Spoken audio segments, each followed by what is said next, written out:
once again, the Reserve Bank members appear to be broadly a little more hawkish than some of the external members, notably Dr. Ashima Goyal and Dr. Varma. My sense is Dr. Bhide is also sharing some of the fears that growth could also be somewhat impacted. But we have the external members to speak for themselves.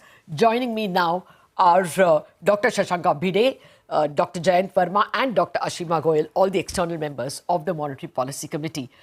Gentlemen and Ashima, thank you very much indeed for joining me and actually in Dr. Goyal's case, joining in spite of being away from Bombay, away from her office. Ashima, actually, let me start with you because you make it a point to say that even if global yields are higher, India need not react with higher policy yields, that competing higher interest rates need not be resorted to. Now, as it happens, just 24 hours ago, Indonesia has actually hiked interest rates, not because of their domestic problems, but because of the rising US yields, which are now touching 5%. So do you think that there is a need to keep at least money market rates higher, even if policy rates are not touched?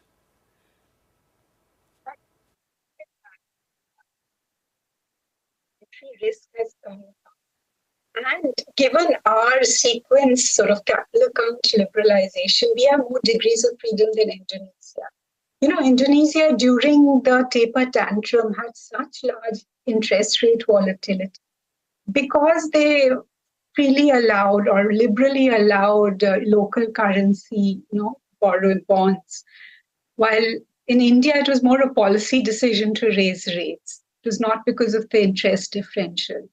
So, and I think we've seen this again and again through the last 2 years, this fears that Indian rates have to follow the US. And we've demonstrated that when we have the freedom, we have buffers, we have the freedom to, to intervene in currency markets to prevent excess volatility, then, and we are able to keep our interest rates attuned to our domestic cycle growth and inflation, then the country has done well.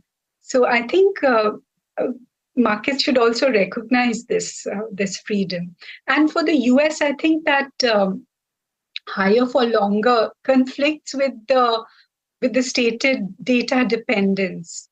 Already we have seen some Fed members saying as yields have gone up so high that they may not need to raise further since markets are doing it for them, right? So I think there is a limit to how high rates can go because we know that corporates need to start borrowing, refinancing their loans taken at very low rates. And as they do it at higher rates, there are all kinds of financial market risks that come. Yes. And central banks will be cognizant of those risks. Yes. No, I take your point on that, but let me get Dr. Varma and Dr. Bhide also that. First to you, Dr. Varma. I'm just asking you, the Reserve Bank has kept or even if it has not kept, liquidity reasons have kept the interbank call rate closer to the MSF rate. It's a good 25 basis points higher than the repo rate mandated by the MPC. Do you think that is called for given the global turmoil and the competing interest rates from the United States? I think the statute is very clear that the MPC's mandate is confined to the policy rate, which is the repo rate. And the liquidity management that the RBI does is entirely up to the RBI. It is not part of the MPC. Yes, of course. Liquidity management is just a means through which the policy rates that have been set are implemented. So I would not like to comment on the fine-tuning liquidity operations that are there. Okay. So long as the rate is not materially different from the policy rate, I don't think it's a matter for the MPC to comment upon. That's just a question of how they choose to manage the liquidity. That's a fair point. I will come back to this point, time permitting. But let me get to the recurring statements that are coming from the Reserve Bank members in the MPC. The Governor, Shaktikanta Das, also says that the shocks are, even if they appear to be transient and supply side, they are coming with such force and such frequency that there is a danger of them impacting inflation expectations if they are not immediately attended to. And Dr. Patra waxes eloquent on that. He is clearly worried that these recurring shocks are recurring with such regularity that they are eating into inflation, and inflation in turn eats. I mean, they are pushing up inflation, and that in turn eats into growth. He points out that even corporate sales are falling because inflation is not leaving enough disposable income. Do you agree with that broad thesis, Dr. Bhide, that you can't ignore supply-side led inflation because they are coming way too regularly? Well, I think that has been the experience, at least in the last 1 year or so. So we have had these shocks coming externally, and also these weather-related supply disruptions. So I think there is a potential for that. But at the same time, I think the concern is also that they should not get generalized into other prices. So I guess what we have seen so far, at least, is that the shocks that we saw in July and August, they seem to be transitory. But I think there is this potential for the continued effect of this big monsoon this year on agricultural prices, food prices, and so on. So I think there are basically two concerns. I think one is this climate or weather-related impact, and then of course these shocks relating to the oil price scenario.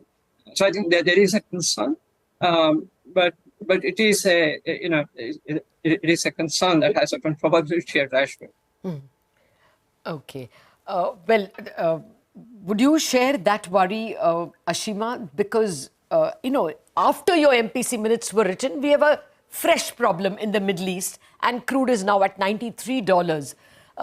And who is to say it could go a little higher if more countries got embroiled in this war? So do you think more caution is called for? This is no time to talk about even an end point to the high policy. We can't talk in terms of lower rates anytime now. As long as you keep the focus on the real rate positive, and we don't have to worry about recurrent shocks. We will respond to them as a monetary policy. We will raise rates if our real rates are becoming negative, but they are positive currently given our expected inflation. And then we have seen in the past multiple supply shocks, but it has not generalized in Indian conditions. Because we have softness of demand, we don't have a tight labor market, we don't have excessive fiscal spending in the pandemic, we didn't have. And also we've seen in the current survey that household inflation expectations have fallen. We are seeing that core inflation is softening substantially because there are also factors such as slowing demand and global commodity prices other commodity prices falling that are leading core inflation to fall. So far we have seen that inflation has not generalized the recurrent supply side shock. So why should we think that it will generalize in future? I think that inflation targeting is working. Expectations are getting anchored. Firms' price expectations is always around 4. They see the long run rate of inflation as that. And when they are raising their prices, they're not raising them above that. So I think in India, we're getting used to 4% inflation. Oh, I hope so. But the remaining 3 quarters for which RBI has given us forecasts, as Dr. Bhide correctly points out, all of them are 5% plus. So we are not really anywhere aligned to the target, are we? Ashima? No, I think next year the guidance. Yeah. Next year's guidance is 4.6. Okay. And in the long run, headline does emerge. So Okay. Let us see. If you're lucky, maybe this MPC will be able to save that. Okay. Dr. Varma, would you worry? We were just coming out of the tomato-led, veggie-led inflation. Now again, fuel inflation is knocking at our doors, and we haven't quite put even pulses and rice behind us. The last number, September pulses number was 14%, I think 16%, I'm sorry, year-on-year increase. and even pulses were, cereals were at double digits.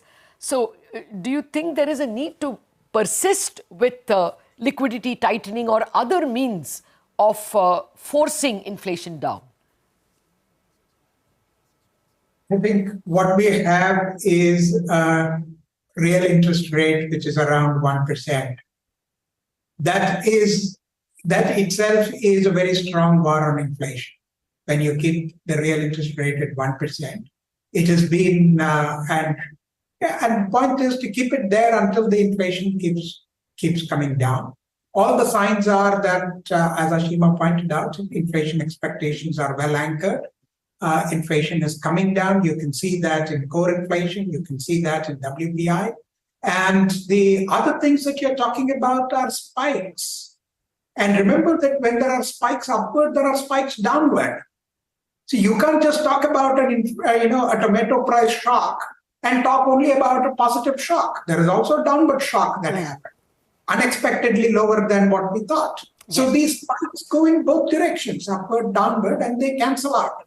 What matters is the broader pace of inflation, and what matters is whether monetary policy is sufficiently restricted to keep bringing inflation down. And I think it is, and the effect is being seen that it is moderating demand. It is bringing inflation down. It is anchoring inflation expectations, and that is what is required, and that is what is going on. And we have to persist with that until it comes towards the target. Okay. Actually, I wanted to ask you, how long do you expect the repo rate to remain at these levels? It's actually a question you are raising. At this point of time, the guidance that the market really needs is not about how high the terminal repo rate would be, but how long the rate would be maintained at a high level. If I pose that question to you, what would your reply be? I think the answer is to be very clear, and I think I answered that in the minutes as well. That our target is 4%. Our target is not below 6%. Target is 4%, and we have to keep real interest rates high enough to drive it down to 4%. The way the repo rate can come down is as inflation comes down. As inflation comes down, the same 6% repo rate will become higher and higher real interest rate, and therefore it will have to slide down to keep the real repo rate at an acceptable level. That's how it would happen, and it would be driven by inflation moving towards 4%. A couple of quarters where inflation is below 6% is not reason for a cut. I think that is the message that I think is what I'm talking about in my minutes. Okay. And I'm very clear on that. The goal is 4%. Okay. I think we need to work that into the headline. That's a very important takeaway, that you are not expecting that the MPC should be cutting rates till you see a decisive move towards 4%, and 4 to 6 is not what is the given mandate. Dr. Bhide, I didn't get your views on the liquidity tightening and the sustained increase in US yields. Now the entire US yield curve from 1 month to 30-year is above 5% or almost above 5%. The 10-year alone is 4.95 or thereabouts. But at one point in time, for a brief moment, even that one went to 5%. So do you think there is a need to be extremely watchful on the liquidity front and keep liquidity tight? I think, as Ashima said, the real issue is the softness in the demand on the Indian conditions. And so I think the liquidity management is to be consistent with that. I do not think that, as MPC, we would have a role in sort of defining that. No, I mean, actually, I said this to Dr. Varma even last time. It's not that I'm asking you to take a role in the liquidity, but I'm just asking you, since you are also a seasoned economist, Dr. Bhide, as all your colleagues are, it is something that the Reserve Bank has to do, you think? Otherwise, we would be leading to exchange rate instability. They have to respond with liquidity instruments. Yes, I think obviously the interest rate differentials and other global factors, and I think would have impact on capital flows and so on. So I think it's a factor that I think the RBI has to manage. So I think that the liquidity issues, the signal that come from these markets, that's something that the RBI would respond to. But as far as the interest rate differentials are concerned, I think the focus would have to be the implications of the interest rates on the Indian conditions. Okay. Well, I have to take a quick commercial break. I'm back and I will be seeking your comments on a few more things. We have some dangers in terms of our savings rate as well, going to some historical lows. And then there are also worries about unsecured debt getting a little out of hand. Both those are interest rate related questions. So back in a minute after a very, very short break.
Welcome back.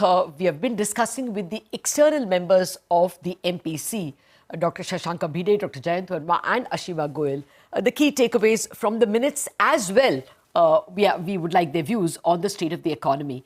Dr. Goyal, Varma and Bhide, thank you very much for your patience. Ashima, I wanted to ask you about this reference you make that if you find unusual activity in certain areas, maybe the RBI should use higher risk weights on those categories, but not tinker with rates. Do you think that is called for in the context of the rise in unsecured debt?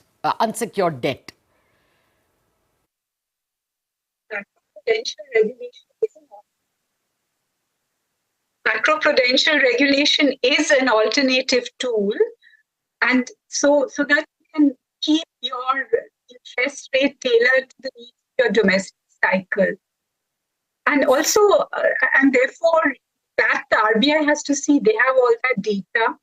And I think that the real exchange interest rate did not really rise until the end of December last year. And that is where we see that the quarterly savings rate is actually, financial savings is rising once more. We are seeing households coming back to bank deposits.